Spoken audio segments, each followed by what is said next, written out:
సుందరయ్య నగర్ కాలనీకి మంజూరైన BT road నిర్మాణ పనులు వెంటనే చేపట్టాలని స్థానిక కాలనీ ప్రజలు ధర్నాకు దిగారు. జనగామ నర్మెట ప్రధాన రహదారిపై బీజేపీ నాయకులు ఎలబోయిన హరీష్, గువ్వ సత్యనారాయణ ఆధ్వర్యంలో రహదారిని దిగ్బంధించి నిరసన తెలిపారు. సమాచారం అందుకుని సంఘటనా స్థలానికి చేరుకుని సీఐ సత్యనారాయణ రెడ్డి కాలనీ వాసుల సమస్యలు అడిగి తెలుసుకుని అధికారులతో మాట్లాడి నచ్చజెప్పడంతో వారు ధర్నా విరమించారు. అదేవిధంగా గ్రామస్తుల కోరిక మేరకు కిలోమీటర్ మేర కాలినడకన సుందరయ్య నగర్ కాలనీని సీఐ సందర్శించారు.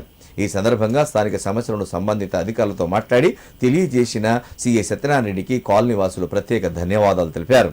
అనంతరం కలెక్టర్ రిజ్వాన్ బాషా షేఖ్కు వారు వినతి పత్రం అందించారు.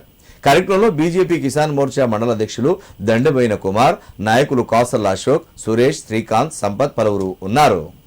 మా జనగాం సిఐ గారు సత్యనారాయణ రెడ్డి సార్ గారు వచ్చి మా యొక్క హామీలు ఏవైతే ఉన్నాయో ఆ యొక్క హామీలను గురించి వెంబడి ఆ యొక్క అధికారులతోటి మాట్లాడి వాటిని పరిష్కరించే దిశగా వారు వేసిన అడుగులు మా యొక్క గ్రామస్తులకు మాకు చాలా సంతోషం.